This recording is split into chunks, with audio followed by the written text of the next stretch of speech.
మధ్య కూడా వాళ్ళ కాంగ్రెస్ పార్టీలో పెద్దగా ఆయనను పట్టించుకుంటలేరంట. ఈయనకు అంత అవసరమా అనేసి ఒక ఇంపార్టెంట్ అంశం వచ్చినప్పుడు దాన్ని ట్వీట్ చేసినాం. కానీ ఆ ట్వీట్కే ఎంత ఉక్కిరి బిక్కిరి అయిపోయారు సంపత్ కుమార్ గారంటే, ఇక హుటాహుటిన గాంధీ భవన్లో ప్రెస్ మీట్ పెట్టి బీఆర్ఎస్ నాయకులు ఐప్యాడ్లు పట్టుకుంటారు, ఇవ్వండి మీకోసమే తెచ్చిన ఐప్యాడ్, ఎందుకంటే ఈ ఐప్యాడ్తోనే మీ భాగవతాలన్నీ బయటపడుతున్నాయి. ఐప్యాడ్ చూడగానే మరి సంపత్ కుమార్ గారు గంట ఎందుకు భయపడుతున్నారో కానీ ఇవాళ ఈ ఐప్యాడ్ నుంచే మీ భాగవతాలన్నీ కూడా బయట తీసినాం. అగ్గి ముట్టుకుంటే మసి అయిపోతారు అనేసి, మసి కాదు వాళ్ళు అక్కడ సంపత్ కుమార్ గారిని ముట్టుకుంటే అగ్గో ఏమో తెలియదు కానీ మట్టి అయిపోతారు, ఎందుకంటే మొత్తం మట్టి దందానే, ఆయన పెయ్యి మొత్తం మట్టి దందానే, ఆ మట్టి పైసలే. నంబర్ 1 చాలా ఇంపార్టెంట్ అంశం, ఎందుకంటే ఏఐసిసి సెక్రటరీ వారి హోదా రాహుల్ గాంధీ గారికి సన్నిహితంగా వాళ్ళ టీం సభ్యులు ఏఐసి సభ్యులను వేసుకుంటారు. సో రేవంత్ రెడ్డి గారు వీరి రికమెండేషను, వీరు అట్లా ఏఐసిసి సెక్రటరీగా జాతీయ హోదాలో ఉన్నారు. అప్పుడప్పుడు ఇతర రాష్ట్రాల్లో ఎన్నికలు ఉన్నప్పుడు కూడా ఇన్ఛార్జ్గా వేస్తారు సంపత్ కుమార్ గారిని. మరి మీనాక్షి నటరాజన్ గారు సమాధానం చెప్తారా, లేదు ఏఐసిసి నాయకులు ఎవరన్నా సమాధానం చెప్తారా, లేదు మరి రాష్ట్ర ముఖ్యమంత్రి అలియాస్ హోంశాఖ మంత్రి రేవంత్ రెడ్డి గారు ఏమన్నా సమాధానం చెప్తారా? ఆర్ రేపు వారు అదే ప్రాంతానికి పర్యటన కూడా వెళ్తున్నారు కదా, మీడియా ఛానల్స్ మీద సిట్ ఎంక్వైరీ చేస్తున్నారు, మరి కరప్షన్ మీద విచారణ సిట్ ఎంక్వైరీ రేవంత్ రెడ్డి గారు రేపు ప్రకటిస్తారా?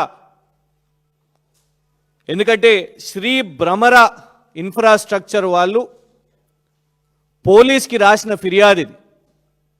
వాళ్ళ ఫిర్యాదు లేఖలోనే స్పష్టంగా సంపత్ కుమార్ గారి పేరిందులో పొందుపరుస్తూ 8 కోట్ల వసూలు అడిగిన మమ్మల్ని, వారికి వచ్చిన జాతీయ కాంట్రాక్టుకు ఆ కాంట్రాక్టర్లను 8 కోట్లు ఇవ్వాలి, ఇచ్చుకోవాలి. ఒకవైపు 300 కోట్ల డెకెన్ సిమెంట్స్ గతంలో చూసినాం, మంత్రి గారి ఇంటి ముందే రోడ్డు మీదే పంచాయతీ, టాస్క్ ఫోర్స్ పోలీసులు ఒక కాంగ్రెస్ మంత్రి కొండా సురేఖ గారి ఇంటికి పోయారు.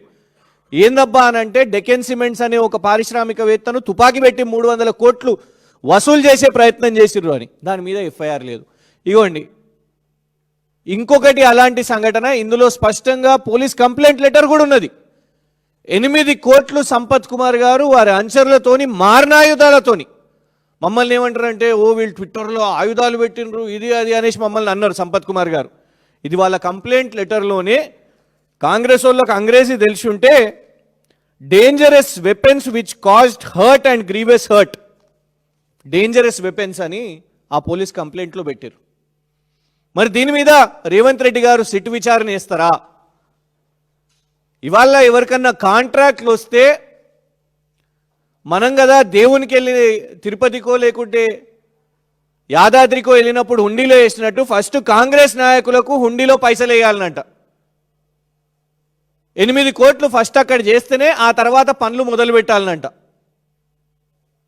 లేదంటే ఇక నానా బూతులు అవన్నీ కూడా మేము ఇవాళ ప్లే చేయలేము, ఎందుకంటే ఆ బూతులు మీ ఛానల్స్ కూడా వేయలేరు. వేస్తే మళ్ళీ రేవంత్ రెడ్డి గారు మీ మీద కేసులు వేస్తారు, అన్నీ బీప్లే పడతాయి. మేము అందుకే ఏమంటున్నామంటే సిట్ విచారణను మీరు ఆదేశించండి, ఆ యొక్క అన్ని ఆడియో రికార్డింగ్స్ని ఎమ్మెల్యే గారు మొత్తం కూడా హ్యాండ్ ఓవర్ చేస్తారు. ఎట్లా కాంట్రాక్టర్లను ఎట్లా బూతులు బెదిరింపులు ఎట్లా చేస్తున్నారో సంపత్ కుమార్ గారు, మళ్ళీ వేరెవరో కాదు సంపత్ కుమార్ గారే డైరెక్ట్గా సిట్టు విచారణను ఏర్పాటు చేయండి. ఇది శ్రీ భ్రమర ఇన్ఫ్రాస్ట్రక్చర్ ఏదైతే వాళ్లకు అక్కడ NH-44లో వాళ్లకు కాంట్రాక్ట్ వచ్చిందో, రోడ్డు కాంట్రాక్ట్ వచ్చిందో, వాళ్ళ నుంచి బెదిరింపు యొక్క పోలీస్ ఫిర్యాదు ఇది, పోలీస్ కంప్లైంట్ ఇది. ఇది సంపత్ కుమార్ గారి ఎలక్షన్ అఫిడవిట్, మొన్న పోటీ చేసినప్పుడు ఎన్నికల అఫిడవిట్ ఇది.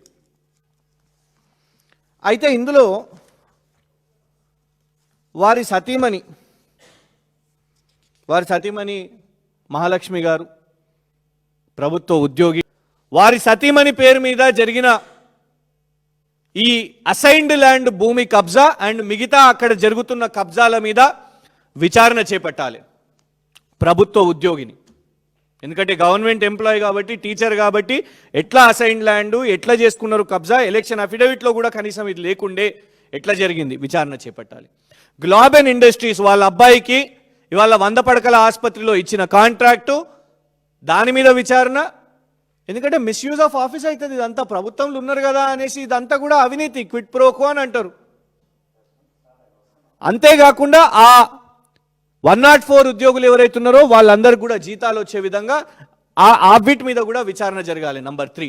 నంబర్ 4, ఉద్యోగాల విషయం మీద అక్కడ ఏ అధికారులనైతే బదిలీ చేసిండ్రో, పాపం ఎవరినైతే వీళ్ళ ప్రెషర్ మీద బదిలీ చేసిండ్రో వాటి మీద విచారణ జరగాలి. అండ్ ఇవాళ అక్కడ మొత్తం పూర్తిగా ఇసుక, మట్టి ఏదైతే దందాలు జరుగుతున్నాయో ఇవన్నిటి మీద, అంటే మొత్తం టోటలీ మీ ముందు పెట్టినాయి లిస్టు 5. ఇది ఒక్క అగ్గి కాదు, పంచవాయువులు ఉంటాయి అన్నట్టు, పంచప్రాణం అన్నట్టు అగ్గితో పాటు ఇన్ని ఉన్నాయి. ఇన్ని వ్యాపారాలు చేస్తున్నారు సంపత్ గారు. ఇవన్నీ ముట్టుకుంటే సంపత్ గారు మష అవుతారు. దమ్ముందా? సంపత్ గారే నిజంగా మీలో నిజాయితీ ఉంటే రేవంత్ రెడ్డి గారిని రేపు అదే వేదిక నుంచి బహిరంగ సభగా అనౌన్స్ చేయండి సిట్టు విచారణ వీటన్నిటి విషయం మీద. మీరు ఇవన్నీ విచారణ మీరు ఆదేశిస్తే ఇవన్నిటిని కూడా ఆధారాలతో సహా ఎమ్మెల్యే గారు వీటినన్నిటిని కూడా సమర్పిస్తారు.